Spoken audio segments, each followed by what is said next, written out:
중동 상황 전문가 두 분과 짚어보겠습니다. 오늘은 김열수 한국군사문제연구원 안보전략실장 그리고 백승훈 한국외대 중동연구소 전임연구원 두 분을 모셨습니다. 어서 오세요. 네. 안녕하세요.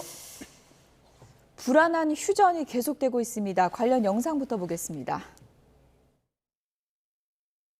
온건파로 평가되는 페제시키안 대통령은 SNS를 통해 이란의 강경파나 온건파는 없다고 직설적으로 표현했습니다. 트럼프 대통령은 이란이 무기를 보충했을 수도 있지만 하루 만에 제거할 수 있다고 자신했습니다.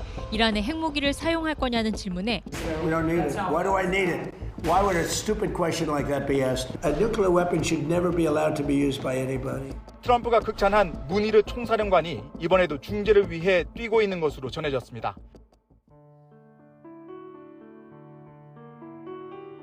But I don't want to rush myself. I don't want to rush myself. You know, because every story says, oh, Trump is under time pressure. I'm not. No. You know who's under time pressure? They are. Because if they don't get their oil moving, their whole oil infrastructure is going to explode.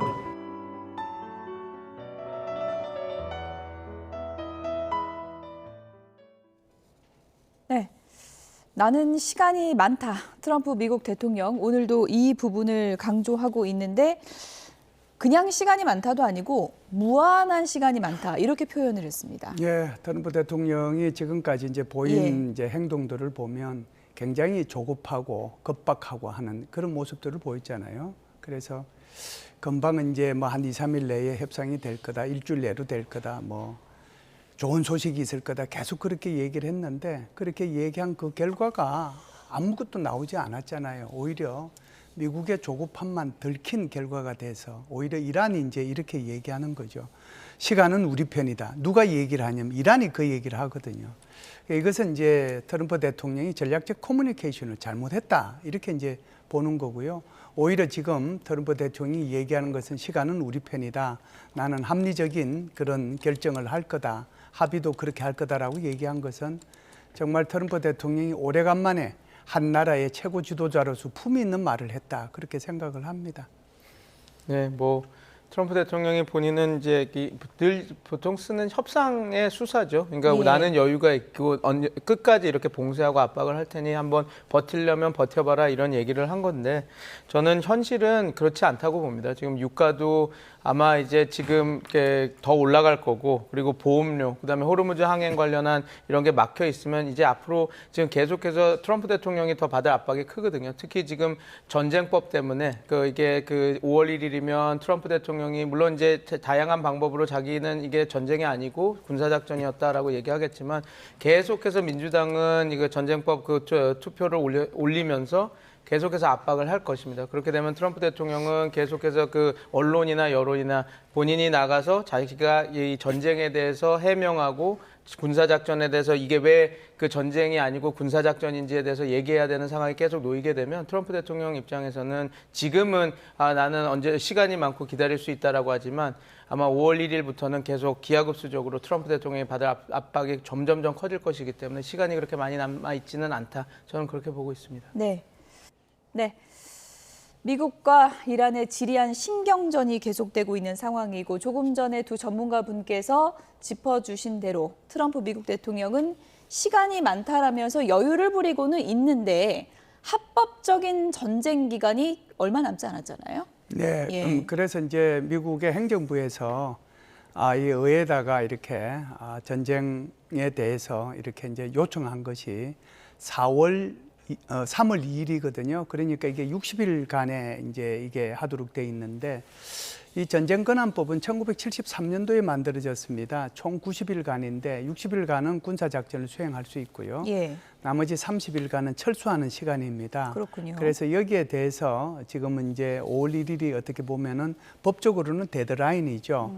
그런데 며칠 안 남았네요. 그렇죠. 며칠 안 남았죠. 예. 그런데 다른 문제들이 있긴 해요. 뭐냐면은 지금 민주당에서 몇 번에 걸쳐 가지고 전쟁 중지에 관한 그런 결의안을 상원과 하원에서 냈거든요. 그런데 상원에서는 이것이 4번에 걸쳐서 부결이 됐고요. 하원에서는 한 번에 걸쳐서 부결이 돼서 총 5번에 걸쳐서 부결이 됐다는 사실이 중요하다라고 보고요. 세 번째는 이제 오바마 대통령 때도 리비아에 대해서 이제 공격을 할 때 나토군의 일원으로서 이것도 60일 넘어서 공격을 했거든요. 그러면서 다른 명분을 내세웠다는 거고요. 바이든 대통령도 후티 반군에 대해서 이렇게 미사일로 공격을 했을 때 그때도 이것은 전쟁이 아니고 이런 그 테러 지원 단체를 이렇게 타격하기 위한 거였다면서 이 전쟁법을 갖다가 회피를 해 나갔어요. 예. 그렇기 때문에 그럴 가능성이 있다라고 보고요. 지금은 이제 현재의 상원과 하원은 전부 다 공화당이 장악하고 있지 않습니까? 예. 그래서 5월 1일이 데드라인이긴 하지만 이제 전임자들의 어떤 사례나 또는 하원에서 상원에서 5번에 의해서 부결된 것을 보면 적어도 이것이 트럼프 대통령의 전쟁을 더 지속할 것이냐에 대해서 이렇게 발목을 잡지는 않을 것 같다는 생각이 트럼프 듭니다. 자체도 크게 의식하지는 않을 것 같다. 네, 트럼프 대통령도 크게 의식은 안 하는 거죠. 예. 그렇기 때문에 이것을 이제 처음서부터 전쟁이라고 표현을 안 하고 군사작전이라고 표현했기 때문에 여기에 대한 논란이 있을 수 있거든요. 예. 그 논란은 충분히 피해갈 수 있다라고 생각을 하는 거죠. 예를 들어서 오바마 대통령도 이걸 이제 논란을 피해갔던 거고 예. 바이든 대통령도 피해갔던 거거든요. 예. 미국은 비교적 이런 부분에 대해서는 또 관대한 그런 측면이 있어요. 5월 1일은 의미 있는 데드라인은 되지 않을 것이다. 이렇게 설명을 해주셨는데 조금 전에도 보여드렸지만 기자 질문에 트럼프 미국 대통령이 화를 많이 발끈하면서 핵무기를 왜 쓰냐, 왜 그런 바보 같은 질문을 하냐라고 했습니다. 이렇게까지 발끈한 이유는 뭘까요? 지금 제가 김 교수님 말씀을 이어서 조금 예. 더 하자면 김 교수님이 말씀 주신 게 이게 아마 트럼프 대통령의 생각이 이렇게 계속 갈 예. 겁니다. 근데 이제 기자들과 그 언론들은 그렇게 보진 않을 겁니다. 그래서 지금 말씀 주신 그 전쟁법 오바마 대통령이 그 리비아 가다피 전쟁 어겼을 때 이야기를 이제 그 해주셨는데 그게 아마 트럼프 대통령은 오바마도 했으니까 나도 할 수 있을 거라고 네. 했지만 그게 아마 기자들은 그렇게 준비하고 있지는 않을 겁니다. 왜냐하면 오바마 대통령이 가다피 저를 축출하기 위해서 60일 전쟁을 좀 넘어갔던 거는 나토군이 원래 주도권을 했고 미군은 진짜 군사작전, 그 공군 군사작전만 참여를 했었습니다. 그리고 그거가 이제 그 가다피가 그 자국민들에게 생화학 무기와 그런 그 미사일 공격을 하겠다라고 해서 미군이 그걸 그 항공 노플라이 존으로 엮고 거기서 이제 공군 작전을 하면서 했던 거거든요. 그래서 지금 그 오바마 대통령은 변명을 할 수 있는 부분들이 있었습니다. 왜냐하면 지상군을 파견한 것도 아니고 공군만 이렇게 했으니까 이건 진짜 군사작전이었다라고 더 할 수 있는 부분이 있었거든요. 근데 트럼프 대통령은 조금 다른 게 지금 핵항모 3개를 보냈고 그다음에 그 공수사단도 준비시켰고 30일 원정대대도 보내지 않았습니까? 그러니까 그 규모자 지금 해군 전력의 41%를 직결한 상황이라서 트럼프 대통령은 당연히 이건 군사작전이었다라고 얘기를 하면서 넘어가려고 하겠지만 소위 말해서 그 언론들이나 민주당은 그렇게 넘어질 것지는 않아서 예. 아마 이건 계속해서 점증적으로 트럼프 대통령을 계속 올가맬 겁니다. 그리고 트럼프 대통령은 그걸 알기 때문에 지금 그 언론에서 핵무기 이야기도 꺼낸 것은 트럼프 대통령이 지금 오락가락하고 지금 어떻게 보면 온전하지 못한다라는 얘기를 계속하니까 네. 이걸 물고 핵무기도 사용할 수도 있겠느냐고 물었을 때 트럼프 대통령이 그런 가능성이 있다라고 얘기를 하면 분명히 그거에 대해서 여러 기사를 낼 거거든요. 트럼프 대통령이 지금 백악관 내에서도 지금 제대로 된 작전이 수행되느냐 안 되느냐 잘 모르겠는데 핵카드도 보고 있다라고 하면 이제 계속해서 언론에서 쓸 거고 그렇게 공격할 거를 트럼프 대통령이 나름 그런 거를 파악했기 때문에 왜 그런 쓸데없는 질문을 하느냐, 왜 나를 또 뭘로 이렇게 보냐, 뭐 뭘로 이런 보냐, 겁니까? 또 예. 나 어떻게 올가매려고 하느냐, 그래서 그렇게 저런 분노를 하지 않았나 저는 네. 그렇게 보고 있습니다. 멍청한 질문을 했다라고 표현했는데요. 저도 예. 이제 천상 이제 백 교수가 얘기했으니까 한마디 안 하고 예. 갈 수가 없잖아요. 예. 그냥 아무 말 안 했으면 저도 아무 말 안 할 텐데 지금 미국이 하는 거 보면 미국도 지상전은 안 했잖아요. 공군력만 사용했잖아요. 미사일만 쏘고. 네. 그러니까 지금 이제 오바마 대통령 얘기를 이제 하셨는데 오바마 대통령 지상군 당연히 안 보냈죠. 공군 전력만 썼죠. 그러니까 트럼프 대통령이 자신을 디펜드 할 수 있는 것들이 굉장히 많다는 걸 말씀을 드리는 거고요. 그리고 의회에서 어떻게 하든지 간에 의회에 공화당 요원들이 현재는 다수예요. 나중에 이제 중간 선거를 거쳐서 중간 선거에서 민주당이 더 많으면 그때는 문제가 되겠지만 예. 전쟁이 그때까지 가면 세계 경제 끝나는 거예요. 예. 그러니까 그거 그냥 한 말씀 더 보탰습니다. 예. 네. 지금 뭐 보시는 분이 오해하실 수도 있어서 뭐 친트럼프 반트럼프 싸우신 건 아니죠? 전혀 그런 건 아니고. 그런 건 아니죠. 전혀 예. 아닙니다. 네네. 어쨌든 전쟁은 빨리 끝나야 되고 제가 지금 질문을 드린 건 핵무기 관련인데 네네. 핵무기는 핵무- 절대 사용을 안 하는 카드다. 이건 분명히 오늘 선을 그은 거잖아요. 그렇죠. 예. 그러니까 이제 이거는 푸틴 대통령이 이제 우크라이나하고 전쟁하면서 핵무기 카드를 제가 기억하기로는 하여간 대여섯 번은 썼던 것 같아요. 그때마다 이제 또 트럼프 대통령이 한마디씩 하긴 했고요.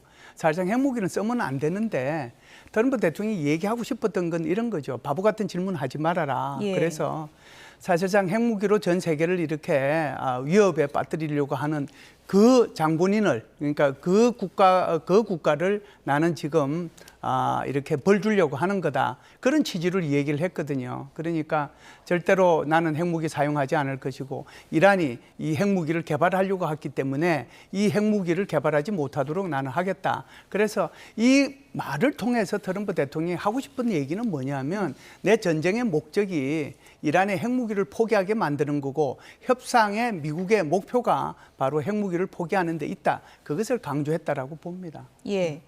어쨌든 뭐 시간은 많고 우리는 여유는 있지만 트럼프 미국 대통령 확고한 의지는 있습니다. 호르무즈 해협 주도권은 절대 안 뺏기겠다는 건데 길에 설치하는 선박은 아무리 소형 선박이라도 주저하지 말고 격침을 시켜라 이렇게 지시를 했어요. 네네. 이게 어떻게 보면 호르무즈 지금 통제권을 미국이 쥐고 있다라는 걸 계속 확실히 확고화하려고 지금 이런 것들을 하고 있는데 지금 저는 이게 너무 소모전이라고 생각하고 있습니다. 그러니까 길에는 이미 설치가 돼 있는 부분도 있고 지금 미 국방부에서도 이게 한 6개월 정도 걸린다고 이야기를 하고 있지 않습니까? 물론 이제 트럼프 대통령은 아니다 더 빨리 없앨 수 있다라고 얘기를 하고 있지만 예. 실무진에서는 그렇게 얘기가 나오고 있는 상황입니다. 그리고 지금 호르무즈 해협을 이렇게 기뢰를 이란군이 설치하려고 하는 것은 자기네들의 통제권을 높이려고 하고 있는 수단이거든요. 그런데 기뢰를 더 설치하지 않더라도 지금 이란은 충분히 그 모기함대 전략으로 자신들이 호르무즈 해협 안에 봉쇄 효과를 낼 수 있는 역량을 충분히 보여줬거든요. 그래서 트럼프 대통령이 지금 어떻게 이 문제를 진짜 풀기 위해서라면 그냥 그 호르무즈 해협에 대한 통제권에 너무 이렇게 함몰하지 말고 거기에 예. 천착하지 말고 예. 지금 협상 국면에서 이 문제를 푸는 것이 가장 빠르게 풀 수 있는 방법입니다. 왜냐하면 이렇게 그냥 강대강으로 대치를 하면 이란은 계속해서 그 기뢰에 대해서 부설하려고 하는 것들을 계속 하고 아니면 그거 아니더라도 그 모기함대 전략으로 계속해서 호르무즈 봉쇄 효과를 낼 거고 트럼프 대통령은 지금 그 상황에서 할 수 있는 것은 그 외부에서 봉쇄를 하면서 이렇게 몇 개 이렇게 벌어지면 그걸 공격하는 그 수단밖에 할 수 있는 것이 없거든요. 지금 상황에서. 그래서 그러면 어떻게든 호르무즈 해협은 계속 막혀 있는 상태가 되는 겁니다. 예. 그러면 트럼프 대통령 입장에서는 그게 좋은 상황은 아니거든요. 그래서 이 문제를 진짜로 풀어내기 위해서라면 예. 이런 식으로 계속해서 너무 그 부차적인 얘기로 이렇게 부딪히는 것보다는 조금 더 큰 틀에서 문제를 해결하면 이걸 풀 수 있는 문제가 있을 텐데 너무 그냥 하나하나 기뢰를 설치하면 나는 가만히 있지 않을 것이다. 이런 식으로 싸우게 되면 트럼프 대통령이 말씀드렸지만 시간이 그렇게 많이 있는 것은 아닙니다. 그러면 그 시간도 지금 짧은데 이런 문제까지 해서 계속 하나하나 이란군과 대치를 한다 그러면 예. 이 문제를 더 풀 수 없기 때문에 트럼프 대통령이 조금 이 부분에 있어서는 좀 다르게 생각해요. 큰 틀에서 문제를 풀 수 있는 것들을 좀 생각해야지 문제가 풀릴 것이다. 저는 그렇게 보고 있습니다. 지금 이란도 봉쇄하고 있고 미국은 역봉쇄하고 있고 네. 서로 지금 다투고 있는 상황인데 호르무즈 전체적인 상황을 보면은 주도권을 실질적으로 지금 누가 갖고 있는 거예요? 지금 누구도 갖고 있다고 저는 생각하지 않습니다. 왜냐하면 그냥 대치 중인 거예요. 네, 왜냐하면 원양 차단과 그런 군사적 우위는 당연히 미국이 압도적으로 갖고 있죠. 그렇지만 호르무즈 해협 봉쇄 자체는 그렇다고 해서 이란이 그런 봉쇄를 못하고 아무것도 못하냐 그렇지 않습니다. 최근 보여준 그런 그 세선의 납포라든지 그런 것들을 보면 예. 충분히 그 모기함대 전략으로 호르무즈 해협을 막을 수 있는 봉쇄하는 효과를 낼 수 있는 능력도 갖고 있거든요. 그래서 지금 저는 어떻게 보면 양측이 서로 머리끄댕이를 붙잡고 꼭 잡고 있는 형국인데 뭐 이런 생각도 해봤습니다. 이렇게 대치하는 국면에서 서로 오케이 그러면 나도 호르무즈 해협을 봉쇄를 풀 테니 너도 풀어라 하고 협상 국면으로 들어가는 것이 네. 그래도 그나마 이 문제를 풀 수 있는 그런 그 유일한 대책이 아닐까 싶습니다. 지금 그럴 이런 때는 식으로 어느 한쪽에 먼저 놔야 됩니까? 동시에 놔야 됩니까? 동시에 놔야 되는데 그 역할을 아마 그 중재국인 파키스탄이 좀 해내면 예. 이게 어느 정도 풀릴 수 있을 텐데 그 양측이 너무 신뢰가 없는 상태에선 그 어느도 먼저 놓으려고 하지는 않겠죠. 예. 거의 뭐 치킨 게임이고 지금 호르무즈 해협 상황만 보면 답이 없는 그런 상황인데 본질적으로 들어가서 지금 미국과 이란 사이에 지금 대화가 전혀 안 되는 게 핵 때문입니까? 호르무즈 때문입니까? 뭐가 본질입니까? 두 개가 다 있죠. 두 개 답니까? 네, 그러니까 하나를 더 붙이면은 핵하고 호르무즈하고 그리고 이제 배상 문제, 배상 이제 문제, 보상 예, 문제, 보상 요거가 문제, 이제 예. 뭐 핵심이라고 봐야 될 텐데요. 지금 이제 이 길에 설치하는 문제는 이래요. 이제 미국의 엑시오스 그 신문에서 이제 여기 발표를 했죠. 뭐라고 그랬냐면은 이란에서 추가적으로 지금 기뢰를 더 설치하는 것 같다라고 얘기를 하니까 트럼프 대통령이 이게 무슨 소리야? 그렇다라고 하면은 그 기뢰 설치하는 소형 고속정 다 이제 파괴해라 그랬거든요. 지금은 이제 전쟁이 시작돼서 오늘까지 따져보니까 날짜가 한 56일 정도 되더라고요. 그런데 휴전된 것은 전쟁 개시해서 39일부터 휴전이 돼서 지금까지 17일 동안 휴전이 유지되고 있거든요. 이 말의 의미는 봉쇄와 역봉쇄는 하고 있지만 이란군하고 미군하고 직접적으로 무력이 오고 간 건 없었다는 것을 의미하는 겁니다. 그런데 이제 만일에 기뢰를 설치를 이란이 하고 거기에 대해서 기뢰 설치하는 것에 대해서 소형 고속정에 대해서 미군이 여기를 객침을 하면 이거는 이제 진짜 무력이 사용되는 거잖아요. 그러면은 이란이 가만히 있겠는가? 그럼 이란도 다시 이제 미군 함정이나 또 다른 데 대해서 공격을 하게 되면 이게 이제 전쟁으로 넘어가는 거거든요. 그래서 이 부분까지 고려해서 트럼프 대통령이 얘기를 한 것인지 이 부분은 좀 더 분석이 필요하지 않을까라고 생각합니다. 미국과 이란 간의 불안한 휴전 관련해서 얘기를 나눠보고 있는데요. 지금 이란 내부도 상당히 복잡하게 돌아가고 있는 것 같습니다. 관련 영상 보시죠. The one regime was decimated, destroyed. They're all dead. The next regime is mostly dead. And the third regime, we're dealing with different people than anybody's dealt with before. It's a whole different group of people. This is a battle between the pragmatists and the hardliners in Iran right now. 강경파와 온건파의 갈등이 미친 수준이라고까지 언급했습니다. 이스라엘에선 갈리바프 이란 국회의장이 협상 대표에서 사임했다는 언론 보도가 잇따랐습니다. We have been speaking to them, but they don't even know who's leading the country. They're in turmoil.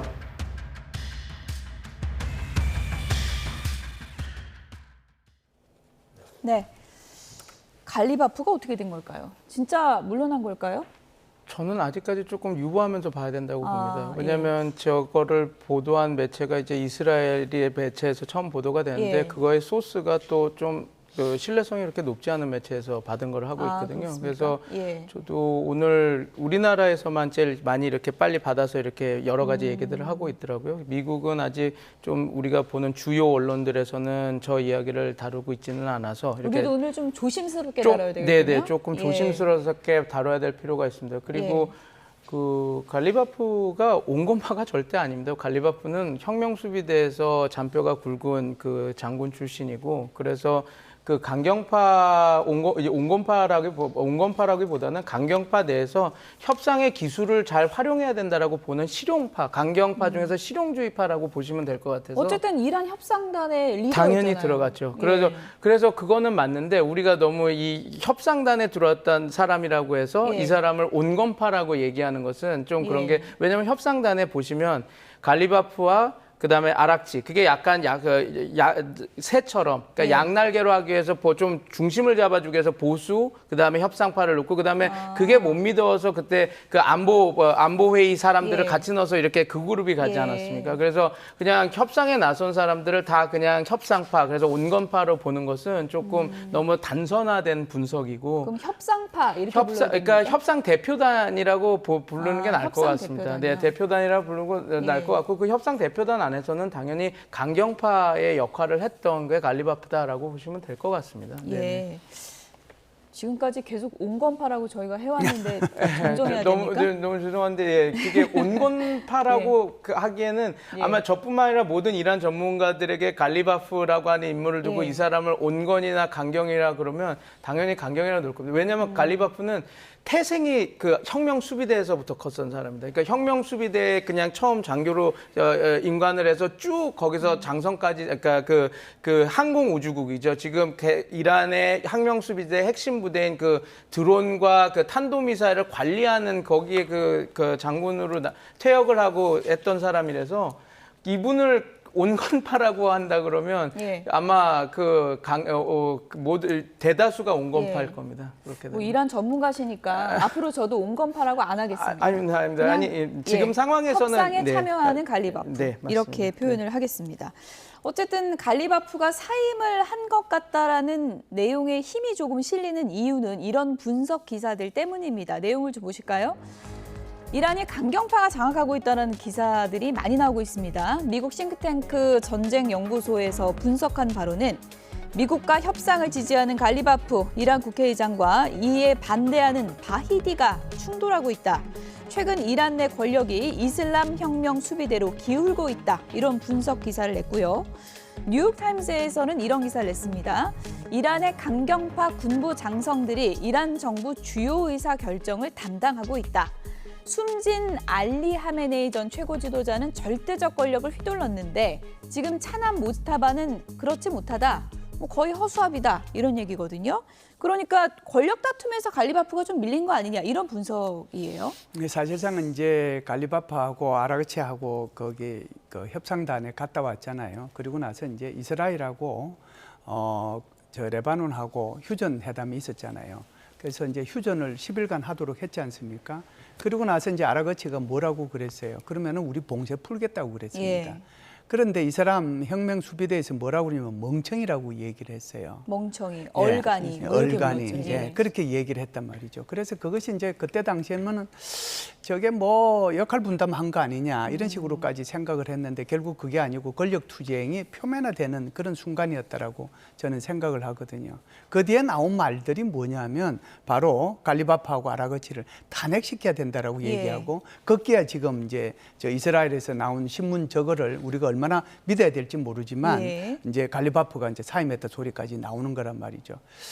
트럼프 대통령이 엊그제 얘기한 것도 의미 있어요. 야, 이거 저기 아라그치가 이게 사임하면 안 되는데 아라그치가 사임하는 거 아니냐. 영리한 사람이라고 그랬잖아요. 그렇죠. 이제 이 말의 의미는 결국은 이제 여기에 권력 투쟁이 일어나서 아라그치도 결국은 사임할 수밖에 없지 않느냐. 그런 정보를 받았기 때문에 이 얘기를 한 거거든요. 그렇군요. 물론 그거 자체가 오히려 이란 혁명 수비대로부터 갈리바프도 굉장히 그 현명한 사람이라고 그러고 그리고 이제 아라그치도 그런 사람이라고 올바른 그러니까 사람이라고. 이 사람들을 다 들춰내야 되겠구나라고 하는 생각을 주게 만드는 거잖아요. 오히려 그럼에도 불구하고 어찌됐든 뭐 지금 보면은 이런 그 권력 투쟁이 예. 누구나가 이제 생각하고 있었던 것은 이렇게 이제 정전 협정이 끝나고 나면은 권력 투쟁이 있을 예. 거라고 생각했는데 그것이 빨리 나타났다 이렇게 볼 수가 있죠. 만약에 갈리바프가 뭐 사임인 것이든 뭐 쫓겨난 것이든 네. 직을 잃게 되고 협상단에서 빠지게 되면 지금 뭐 아라그치도 좀 위험해지는 거 아니에요?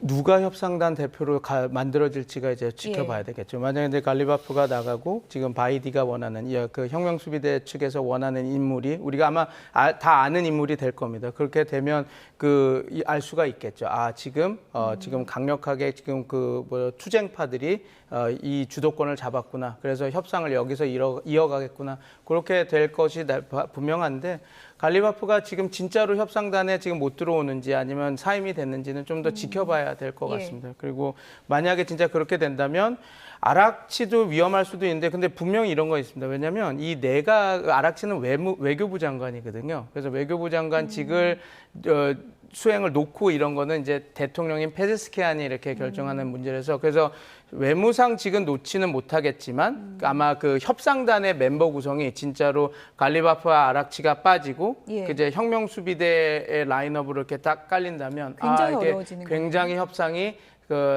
세지겠구나 그렇게 볼 수 있을 것 같습니다. 예를 들어서 강경파 3인방이 있습니다. 네.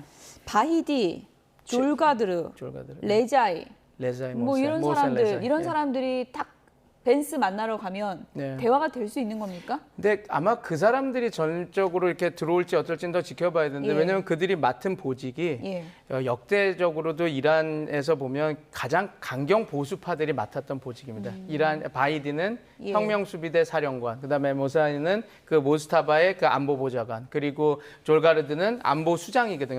안보회의의 사무총장이거든요. 거기는 항상 뭐라 그럴까요? 강경파들이었습니다. 그 갈리바프도 안보수장 거기에 있다가 이렇게 또 갔던 지금 그 국회의장도 이렇게 가고 했던 사람이라서 이제 어떻게 보면 이제 지금 이 세 사람이 부각되는 것은 그냥 지금 이 협상자에서 협상파가 아니라 협상 국면에서 지금 서로 싸우는 국면으로 넘어갔기 예. 때문에 목소리가 커진 부분도 있어서 이제 협상 국면으로 다시 돌아가고 만약에 그 협상 대표단이 어떻게 꾸려지는가를 봐야지 진짜로 어떤 식으로 흘러갈지를 좀 저희가 볼 수 있을 것 같습니다. 협상단이 진짜 바뀌면은 아심 문의르가 굉장히 힘 빠지겠는데요. 지금까지 협상단하고 공을 엄청 들였는데요. 그렇죠. 예. 이란에 이제 죄송합니다. 파키스탄의 총사령관이 그동안 예. 고생을 많이 했는데 만일 바뀌게 되면 고생은 하겠죠. 그런데 우리가 이제 정전협정하고 종전협정은 좀 구분해서 볼 필요가 있어요.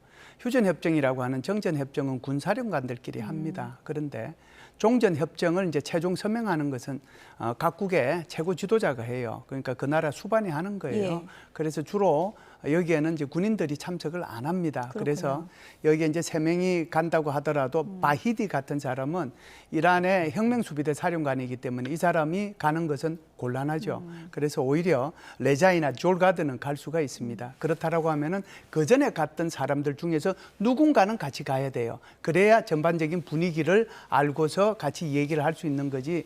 그게 전달해 준다고 되는 거는 아니거든요. 그래서 굳이 간다라고 하면은 레자이나 졸가드 그리고 이제 갈리바프나 아라거치 중에서 1명 뭐 이렇게 해서 갈 수도 있고 4명이 같이 갈 수도 있다 이렇게 봅니다.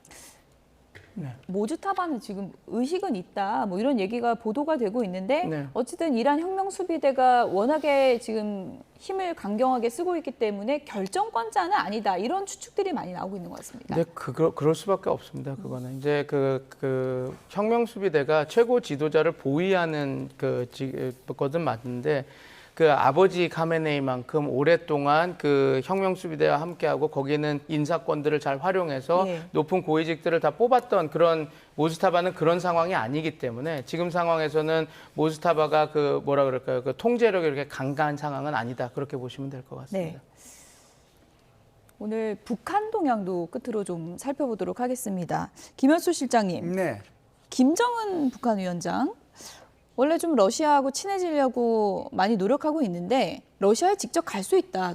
이런 얘기가 있습니다. 가능하다고 보십니까? 뭐 불가능한 건 아니죠. 예. 이게 언젠가는 이제 한 분은 갈 거다는 생각을 했는데요. 네. 그러니까 왜 그러냐면은 푸틴 대통령이 한 분 왔잖아요. 그러면은 이제 성격상으로는 이거 답방을 해야 되는 거거든요. 그래서 그 답방 일자가 언제 일자가 이제 문제겠죠. 하나는 이제 그 날짜가 6월 19일이 될 수도 있고 하나는 뭐 4월 27일이 될 수 있을 텐데 4월 27일은 쿠르스군 그러니까 이제 쿠르스크에서 해방한 날이니까 그게 이제 굉장히 큰 기념일이 될 수 있으니까 그 날이 될 수 있고 6월 19일은 2024년도에 조소 동맹을 새로 이제 만드는 거잖아요.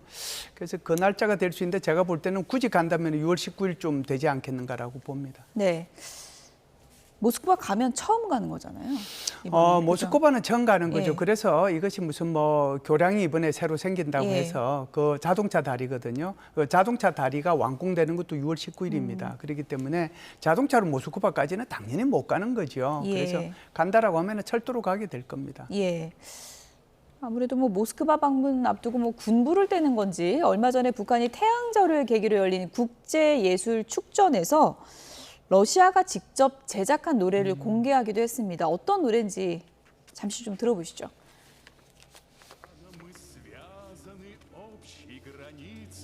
И братскою дружбой на все времена. Парим над землею мы гордою птицей, И вера в добро у нас тоже одна. Когда оживились в 낯선 России 가수죠. 러시아 가수 제니스 윌로진인데요. 크루코스 지역 작전 중에 전사한 북한 군인들을 찬양하기 위해서 창작한 추모곡입니다. 지금 들으시는 노래가 우리는 그대들을 기억하네 이런 노래라고 합니다. 이 방송에서는 자막을 통해서요. 정의로운 러시아의 위협에 지지 성원을 보내준 조선 인민들에게 경의를 드린다. 뭐 이런 내용을 설명했다고 합니다. 예, 좀 생소한 러시아 가수긴 한데 어쨌든 뭐 노래로 파견한 것에 대해서 뭐 감사를 표한다 뭐 이런 의미겠죠. 네, 왜냐하면 러시아에 대해서 지지하는 나라가 하나도 없었는데 뭐 북한이 그렇게 해서는 안 됐었지만 그 훈련하러 간다고 보내고 전쟁에 참전을 시켰지 않습니까? 이 러시아 입장에서는 참전을 같이 해줬으니까 뭐 저 정도도 너무 약한 거죠. 네. 그렇죠. 약하긴 약한데 이런 모습은 좀 이례적인 것 같긴 해요. 러시아 가수 그 노래를 좀 트는 거는. 예, 이례적이죠. 이례적이고 지금 4월 27일이 이제 쿠르스크 해방일이니까요. 예. 아마 거기에 맞춰 가지고도 또 아마 그 러시아에서도 많이 올 겁니다. 왜 그러냐면 4월 27일 날 쿠르스크 탈환 그걸 기념해 가지고 기념탑을 만드는 거거든요. 예. 기념관을. 그러니까 이제 러시아에서도 안 나올 수가 없는 거죠. 그러니까 거기에 맞춰서 지금 말씀하신 것처럼 우리한테도 생소한 또 뭐 듣기에도 잘 모르는 그런 이제 뭐 어찌됐든 군과 비슷한 저런 러시아 노래를 좀 틀어준 게 아닌가라고 생각을 합니다. 이건 뭐 아직 뭐 시나리오지만 북한에서 이란에 파병할 일은 없겠죠? 그 부분은 이제 이란하고 북한하고의 사이는 그러니까 핵하고 그리고 미사일하고 커넥션이 있지 예. 군사적으로 이렇게 파병하거나 그러지는 않을 겁니다. 만일 KN-23 같은 경우에는 이게 이란에서도 이제 사용하는 그런 이제 무기거든요. 예. 그런 것들에 대한 지원 같은 것은 가능한데 그 부분은 이제 계속해서 아마 좀 국제사회에서 엄격하게 들여다보지 않을까 이런 생각을 합니다. 네, 여기까지 듣겠습니다. 지금까지 김열수 한국군사문제연구원 안보전략실장 그리고 백승훈 한국외대 중동연구소 전임연구원 두 분이었습니다. 고맙습니다. 감사합니다.